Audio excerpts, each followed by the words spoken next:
এই সামারে আজ আমি আপনাদেরকে আমার গার্ডেনের সেরা একটি ভিডিও উপহার দিতে যাচ্ছি। আশা রাখছি আপনাদের সবার অনেক ভালো লাগবে। হ্যালো এভরিওয়ান, আসসালামু আলাইকুম। কেমন আছেন আপনারা সবাই? আলহামদুলিল্লাহ, আমি তো অনেক ভালো আছি। আশা রাখছি আপনারা সবাই ভালো আছেন।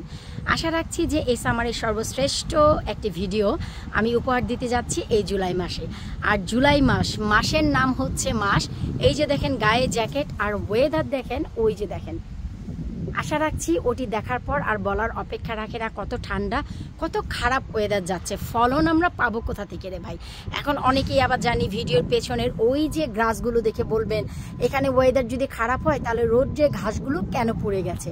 আরে ভাই পড়েনি। কাউন্সিলের লোক এত বেশি অলস।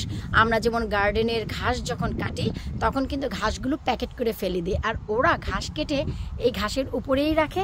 একটু নজর বোলালেই দেখবেন ভিতরের ঘাসগুলো কিন্তু সবুজই আছে, উপরের গুলো যেহেতু কাটা অংশ তাই এগুলো শুকিয়ে আছে, তাই মনে হচ্ছে সবকিছু পুড়ে একদম হলুদ হয়ে গেছে। আর কিছুই না, আসলে সবুজই ঘাস, উপরের গুলো এই অবস্থা। আর এই হচ্ছে ভাই ওয়েদার। তো চলেন আজকে সেরা ভিডিওটি কি সেটা আপনাদের সাথে একটু শেয়ার করি। শুকর আলহামদুলিল্লাহ, আমি হচ্ছে সেই পাশে এসেছি যে পাশে আমার চাইনিজ লাউয়ের গাছ আছে, এবং আপনাদের সাথে নিয়েই কিন্তু ডে বাই ডে আমি এই লাউ গাছের যত্ন করেছি। আর এই হচ্ছে সেই জায়গাটি, গাছের গোড়া বরাবরই বলে থাকি একদম ফ্রেশ থাকতে হবে। সূর্যের তাপ বা আলো বাতাস যেন এগুলোকে একদমই আঁকড়ে ধরে না রাখে। এই যে দেখতে পাচ্ছেন হালকা পাতলা জায়গা, এখানে আমি 9 বার বীজ দিয়েছি। লাল শাক, ডাঁটা শাক, লাল শাক, ডাঁটা শাক, লাল শাক, ডাঁটা শাক 8 বার দিয়েছি। সর্বশেষ আমি এখানে ঘিকাঞ্চন দিয়েছি, সবুজ শাকের বীজ, গত পরশুদিন। এই যে দেখেন, তারপরেও বিড়াল এই যে মাটিগুলোকে খুঁড়ে দিয়ে গেছে। তো কানে ধরেছি ভাই, আর জন্মেও এখানে আমি বীজ দিব না। এই যে লাল শাকগুলো, এগুলো গত বছরের যে বীজ পড়ে থাকে সেখান থেকে উঠেছে। তো যাই হোক, এই হচ্ছে ভাই চাইনিজ লাউ গাছ। আমি আপনাদের দেখিয়েছিলাম যে এখানে অনেকগুলো লাউ হয়েছে। আর দুঃখের বিষয় আর কি বলবো রে ভাই,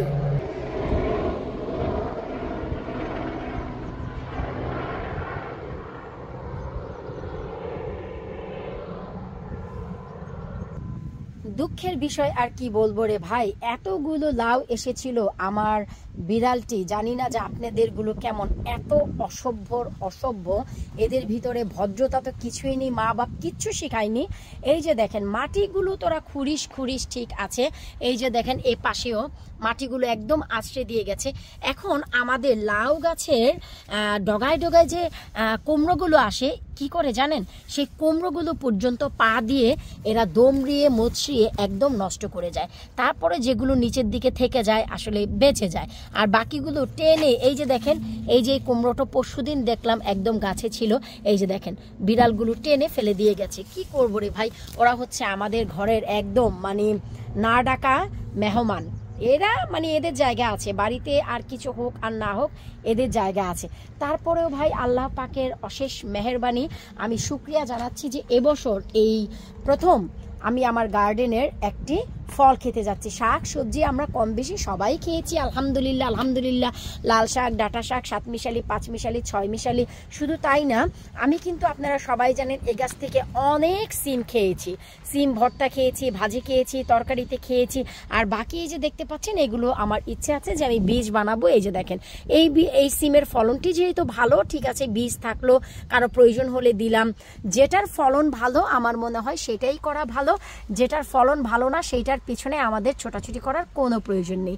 সো এই হচ্ছে, এই যে দেখতেই পাচ্ছেন পাশে আমাদের যে দেশি সিম, এই যে একটু দেখাচ্ছি, এই যে এগুলো হচ্ছে আমাদের যে সিমগুলো, দেশি সিমগুলো, এই যে এগুলো হচ্ছে। সো এনিওয়েজ যাই হোক, এগুলো হচ্ছে আর এগুলো খেয়েছি। সো এটাই কথা, যে যেই গাছের ফলন ভালো হয় আমরা সেই গাছের ফলন বেশি করব, এটাই হচ্ছে আমাদের টার্গেট। সো শুকর আলহামদুলিল্লাহ, সেই পারপোসে যতগুলো আমাদের কুমড়ো নষ্ট হয়েছে, ও আল্লাহ, ক্যামেরার উপরে পাতা ছিল। এই যে দেখেন শুকর আলহামদুলিল্লাহ, এই হচ্ছে একটি খাবারের উপযুক্ত, আর এই হচ্ছে আরো একটি খাবারের উপযুক্ত। আমি কিন্তু এই দুটি এখন কেটে নিব, তার কারণ আমি আপনাদের বলছি, একটু এতে করে বুঝতে সুবিধা হবে। আর এই যে কালারটি দেখতে পাচ্ছেন, এটি হচ্ছে কিন্তু প্যারট কালার আছে, একদমই প্যারট কালার। প্রতি বছরই সময়ের অভাবে এই যে চাইনিজ লাউ এটি আমি অনেক লেট করে তুলি, যখন একটু ডার্ক গ্রিন হয়ে যায়, সবুজ সবুজ, আর তখন কিন্তু বতি হয়ে যায়, খেতে তখনও মজা লাগে, বীজ হয়ে যায়। কিন্তু যখন এই চাইনিজ লাউয়ের কালারটি প্যারট কালার থাকে, লেমন কালার, ভেতরে কোনো বীজের বংশও থাকে না, অনেক বেশি সুইট লাগে, তখন চিংড়ি মাছের সাথে চিকেনের সাথে খুব জমে যায়। আমার তো ভাই পছন্দ, তাই এখনই হচ্ছে রাইট টাইম, চিন্তা করলাম যে না, আমি এবছর প্রথম যেহেতু হারভেস্টিং করতে যাচ্ছি, চলেন আপনাদের সাথে নিয়েই করি।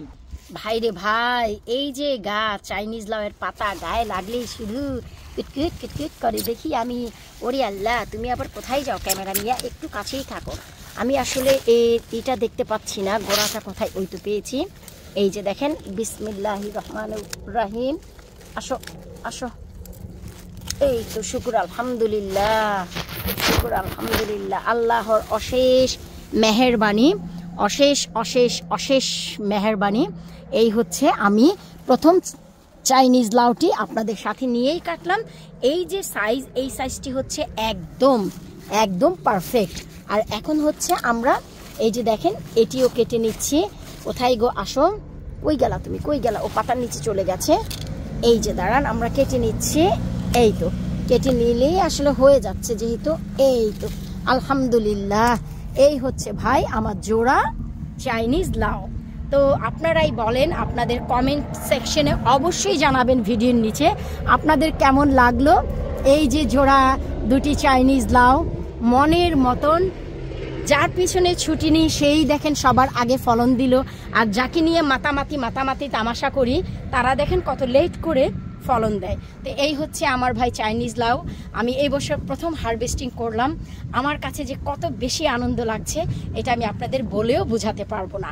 আর এখন যেহেতু আপনারা চাইনিজ লাউ কেটেছেন, এখন যেহেতু এদের শরীর থেকে এদের কিছুটা অঙ্গ আপনারা কেটে নিয়েছেন, তাই এরা যেন ব্যথা না পায়, এরা যেন মানসিক স্ট্রেসে না চলে যায়, তাই ঠিক এখন থেকে নিয়ে 4 ঘন্টা পর অ্যাপসম সল্ট পানিতে গুলিয়ে আপনারা এই যে গাছের গোড়ায় ব্যবহার করে ফেলবেন।